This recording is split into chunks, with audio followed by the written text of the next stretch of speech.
All right, so once we start introducing lone pairs into the situation, it complicates things a little bit because now that is lone pairs on the central atom. Lone pairs on the outer atoms don't affect the geometry, and we don't really care about that.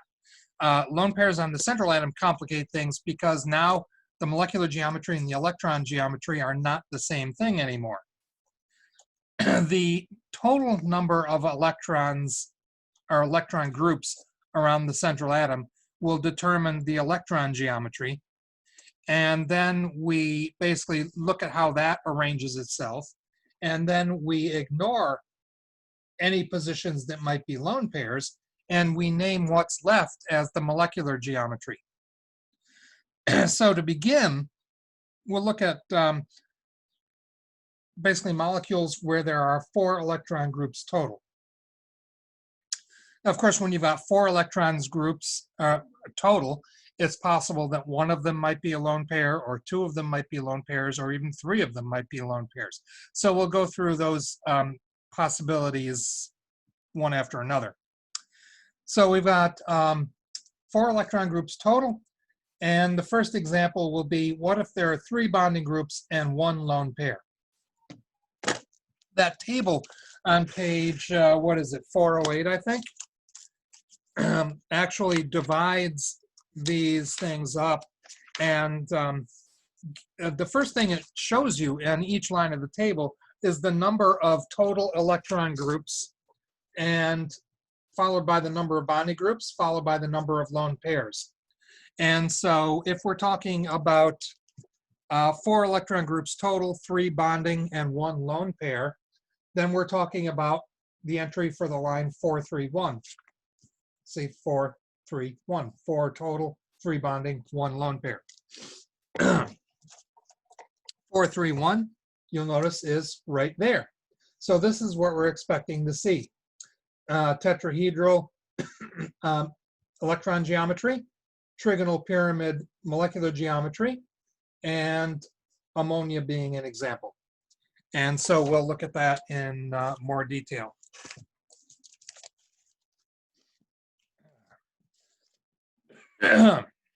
An example. Well, the book shows ammonia, so I'll choose something else, PH3, or PCl3 rather. Although when we're talking about things like bond angle, we're going to be talking about ammonia. For PCl3, the Lewis structure has phosphorus in the center and chlorines around the outside.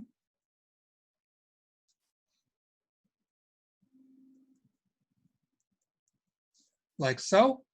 And so there you go.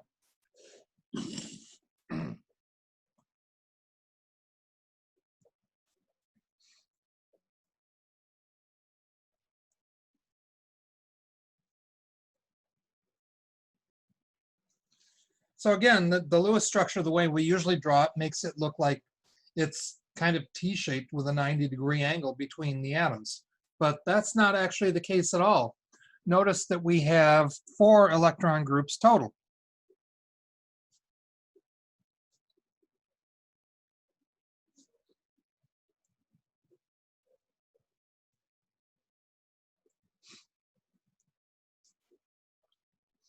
Three of those groups of electrons are involved in bonds,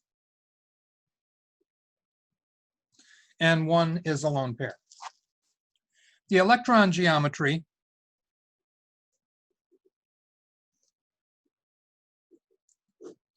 is based on the positions of the electron groups.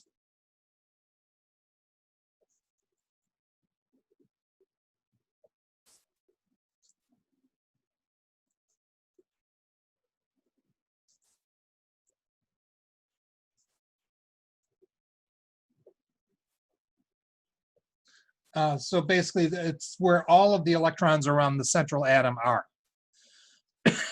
regardless of what type they are. And 4 electron groups means tetrahedral.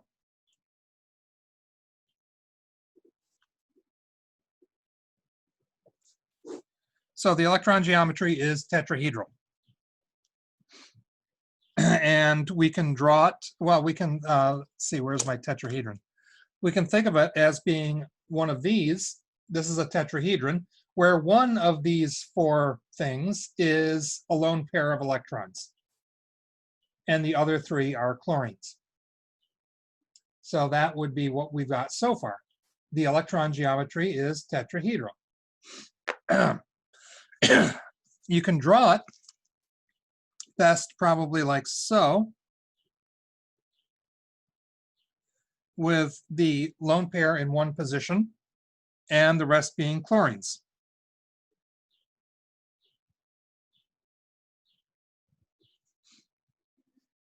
And so remember, that's the best way to draw a tetrahedron in 3 dimensions. You're looking at the molecule pretty much like this,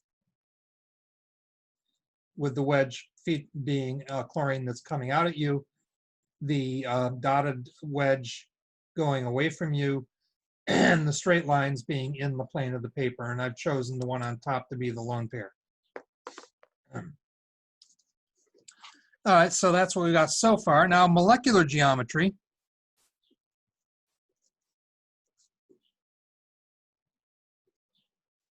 That's where you ignore the lone pair and draw just what's left, or where the atoms are.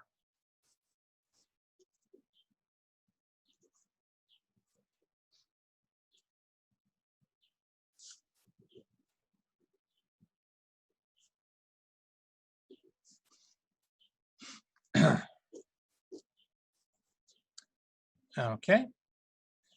So there are 3 atoms, that is 3 bonding electron groups.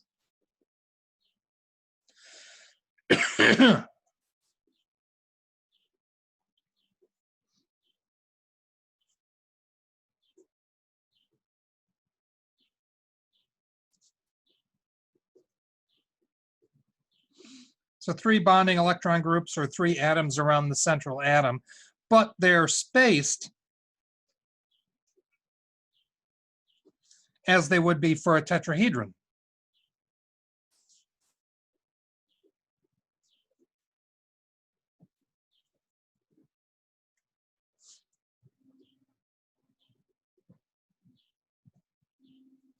And that's because of that extra lone pair.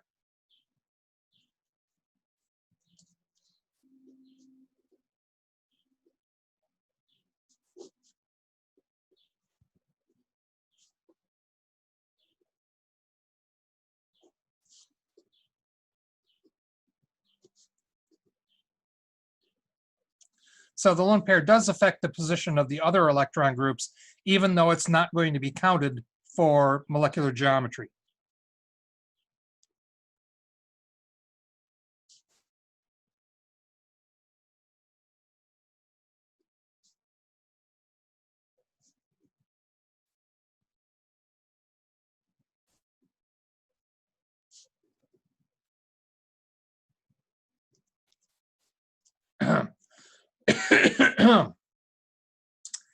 And so the molecular geometry is the position of the atoms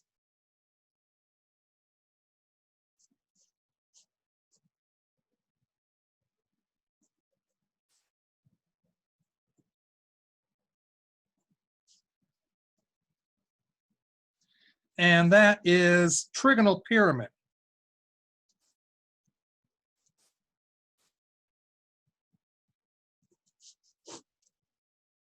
That would be your molecular geometry. And from this, we basically cover this, the lone pair, up and see what's left. So we have phosphorus, chlorine, chlorine, chlorine. And the lone pair is still there, but for the purpose of the molecular geometry, we normally draw the lone pair of electrons directly on the central atom. And so you can draw a trigonal pyramid, something like this. Trigonal pyramid is essentially what we get when we ignore one of the positions in the tetrahedron. So pick one of these positions to be the lone pair, say that one, get rid of it. Now what have you got left? And it is a trigonal pyramid. It's called a pyramid because you'll notice the central atom is raised a little bit compared to the other three atoms. When it sits on a flat surface, you can actually pass things under it. As you can see there, or as you can see here. So it is a three-sided pyramid. And that's what you get.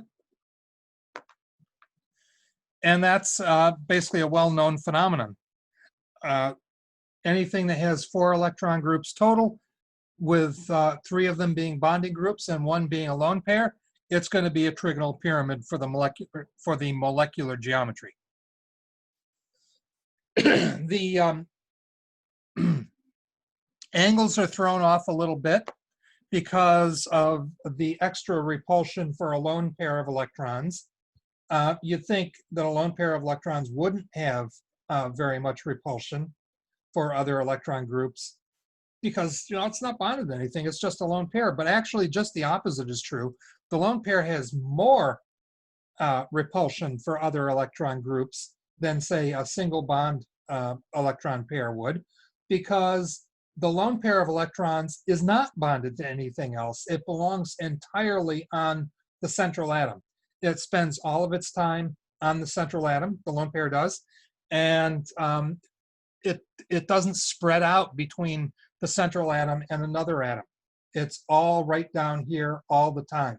And so that has the effect of pushing the other groups down a little bit and closer together. And so the angle between the bonding groups ends up being a little bit smaller than you'd expect. For a perfect tetrahedron,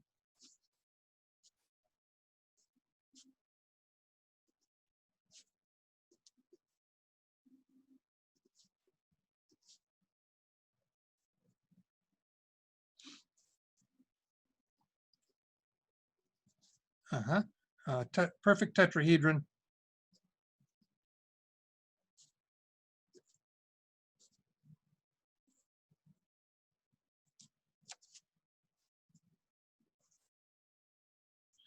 an example of an atom that's a perfect tetrahedron with no lone pairs would be methane, CH4.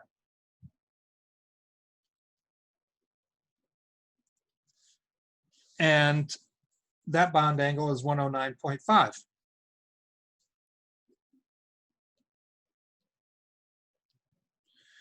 A tetrahedron where one of the groups, that is a tetrahedral electron geometry, where one of the groups is a lone pair, would be something like ammonia or PCl3. The bond angle is 107. So not a big difference, but a difference. If you have a tetrahedral electron geometry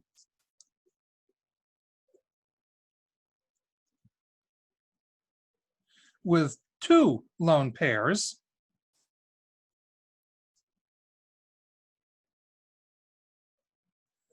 like H2O, the bond angle is only 104.5. So even smaller.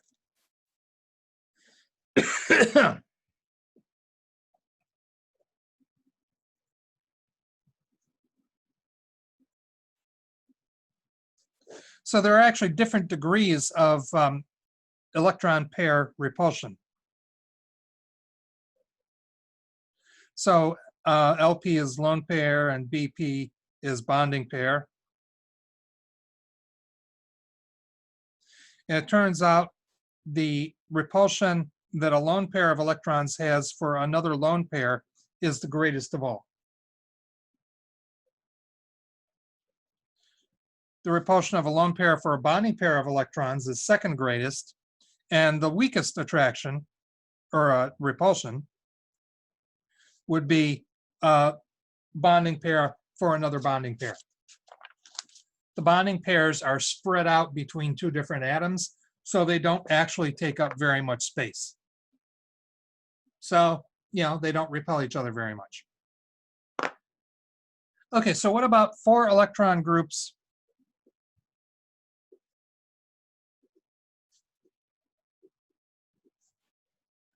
total with 2 bonding groups and 2 lone pairs.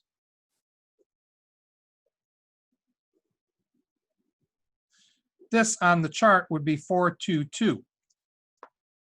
4 total, 2 bonding, 2 lone pairs.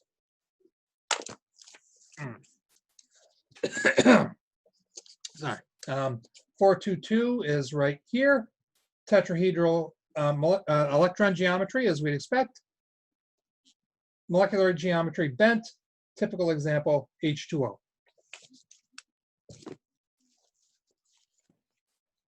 Okay, so if we look at something like H2O,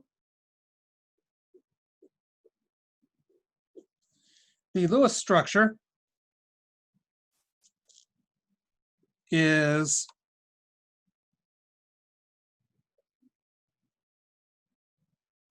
like so, or like this. Either way, the way we usually draw it makes it look like the molecule is linear, with the hydrogens being 180 degrees apart. That is not the case at all, because because oxygen has 4 electron groups total,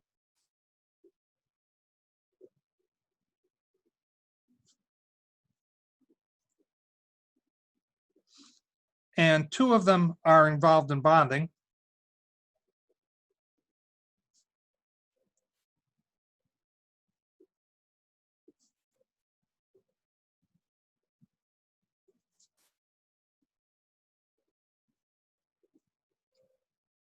And 2 are lone pairs. That means that the electron geometry, because it's 4 electron groups total, the electron geometry is going to be tetrahedral. Those 4 groups of electrons will arrange themselves around the central atom in an arrangement that is more or less tetrahedral. The angles will be a little off from what they are for a perfect tetrahedron, but the general shape will be there.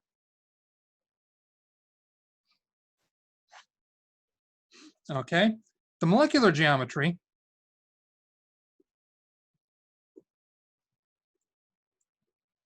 will be based on what you get when you ignore the 2 lone pairs.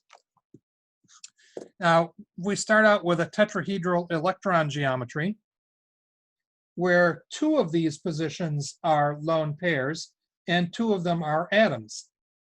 So that's a tetrahedral electron geometry.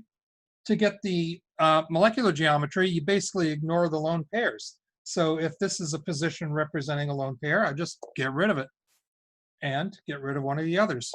And now the holes on the central atom will represent the lone pairs. And what we have left is this. The molecule is bent. And that's actually what the molecular geometry is called. Bent.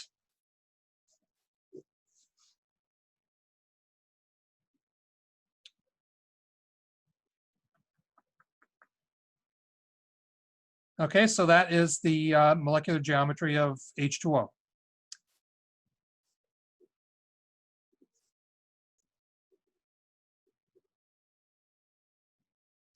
Because of the extra repulsion from 2 lone pairs of electrons,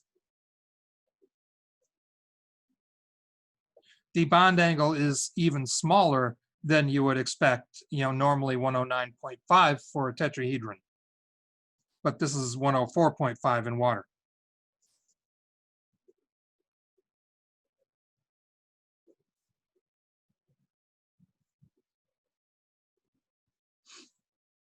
Okay, so bent it is.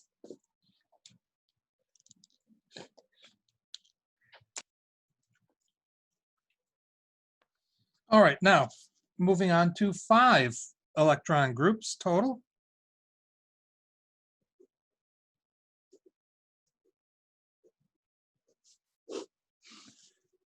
And the first one, let's see, first of all, let's talk about the electron geometry.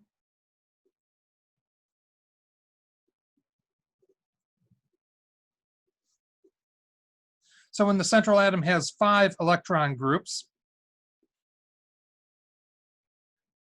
on it, the positions are not equivalent.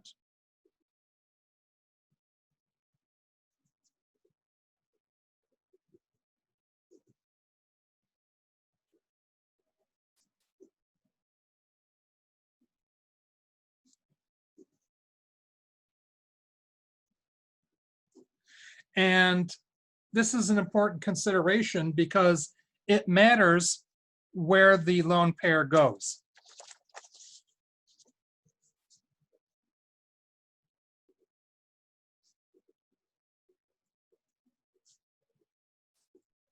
So the lone pair or lone pairs will go to the positions where they have the most space.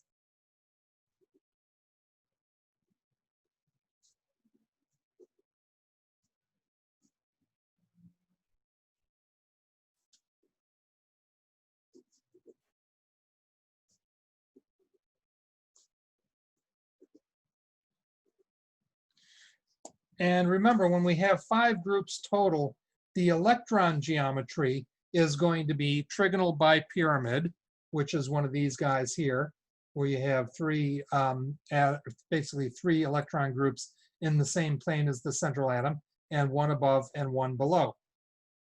And there's a difference here, of course. The electron groups in the same plane as the central atom are 120 degrees apart. The electron groups directly above and below the central atom are only 90 degrees away from their nearest neighbors. So that would tend to favor the equatorial positions for the lone pairs, because remember, lone pairs take up a lot of space.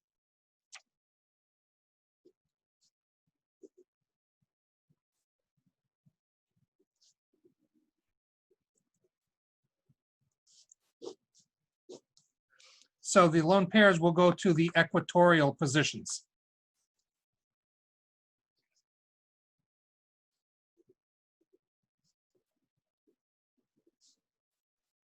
So if we have a situation where we got 5 electron groups total,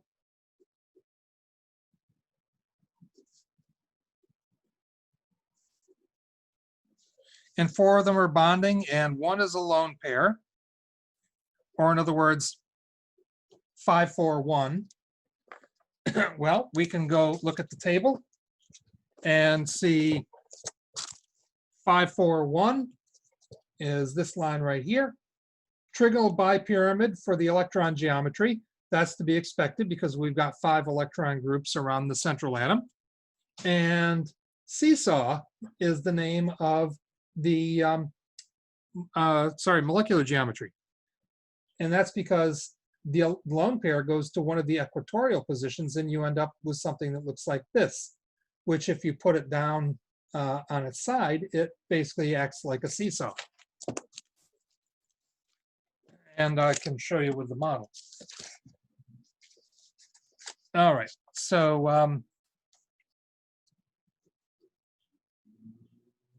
an example of that is SF4. For the Lewis structure, we've got S and, wait a minute. Okay, SF4. We would have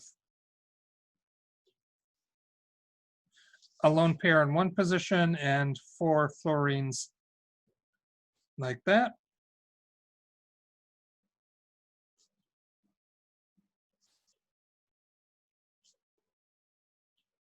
So that's what you come up with for the Lewis structure of the molecule. And for the VSEPR theory, well, you've got this molecule here. And we already established that the lone pair is going to go for one of the equatorial positions. And so we could just say, remove one of them and ignore that position. So the whole here, that's going to be the lone pair. And now what you've got is this. The book shows it looking something like this, but it's called a seesaw because when you set it down, it actually goes like that.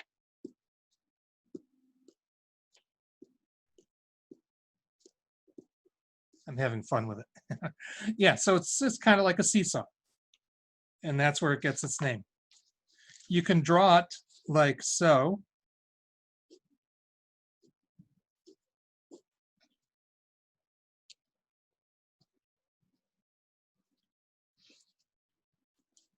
That's not a bad way to draw it in 3-dimensional, on a sheet of paper. Or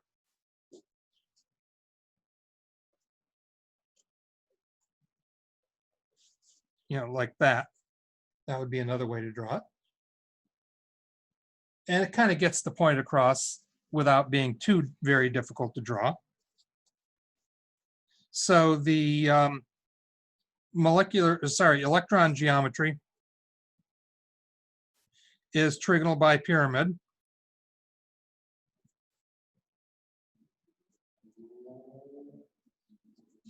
And the molecular geometry will be the seesaw.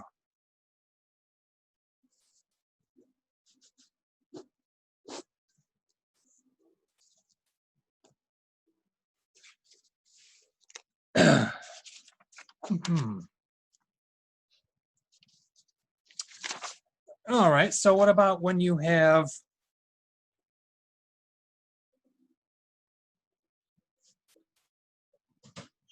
five electron groups total, including 3 bonding and 2 lone pairs?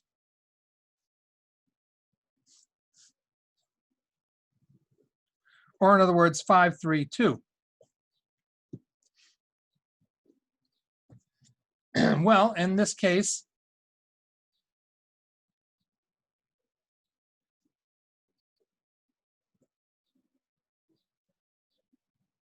we have to figure out, where does the second lone pair go? We've already established that the first lone pair goes to an equatorial position, and that's how you get the seesaw.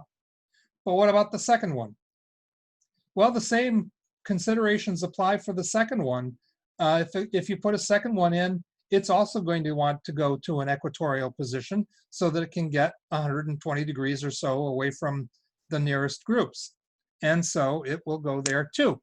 And you end up with this. And it really is flat. And it's called T-shaped. See if you can guess why. Okay, so the second lone pair goes to an equatorial position also.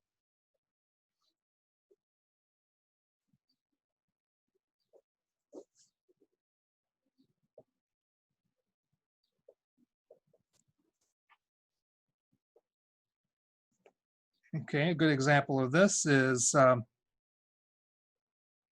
BRF3. The Lewis structure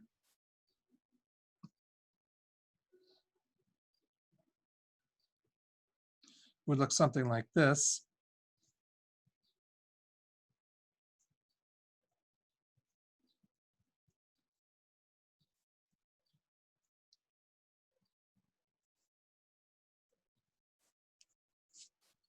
Okay. And the VSEPR would look something like this.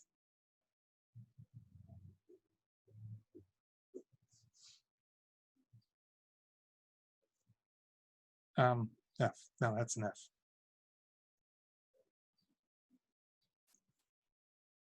Or, you can, if you can draw it like this if you want to emphasize the electron geometry. If you want to emphasize the molecular geometry, though, you might want to draw it like so.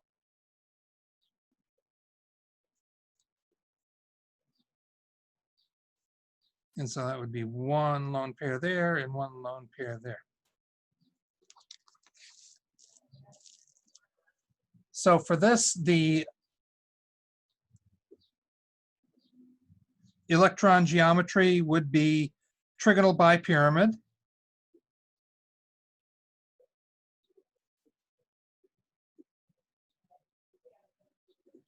As always with 5 electron groups. The molecular geometry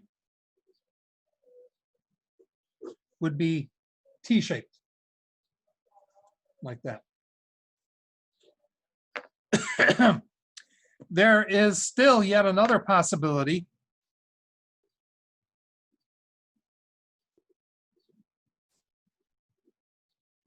So what if you got 5 electron groups total and 2 are bonding groups?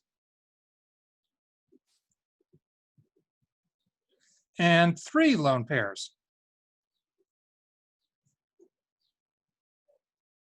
Or in other words, 5, 2, 3, if you're looking it up on the table.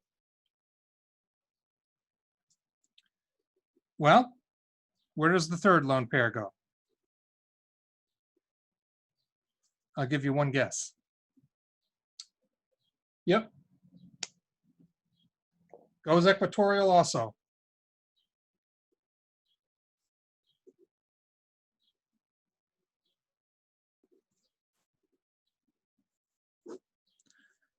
And in this case, let's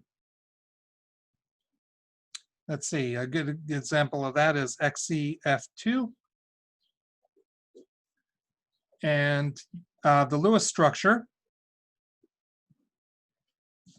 would have xenon as the central atom. And you need 3 lone pairs and 2 fluorines.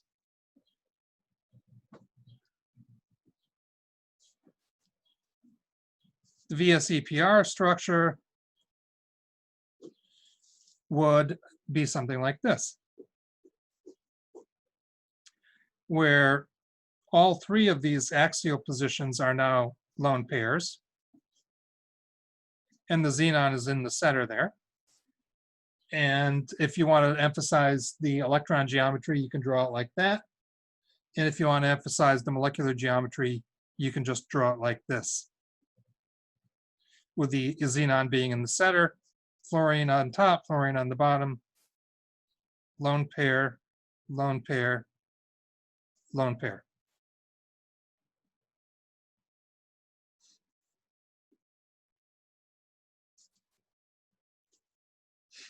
So obviously, the molecular geometry in this case is going to be linear.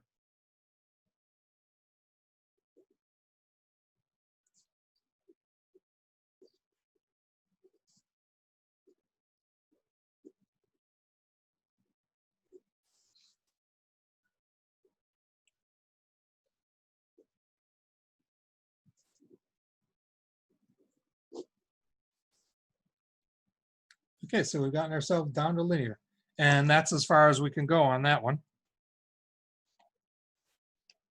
So this is the one case where you really have to think about where the lone pairs are going to go, because this is the only geometry we've seen where the positions are not all equivalent to each other.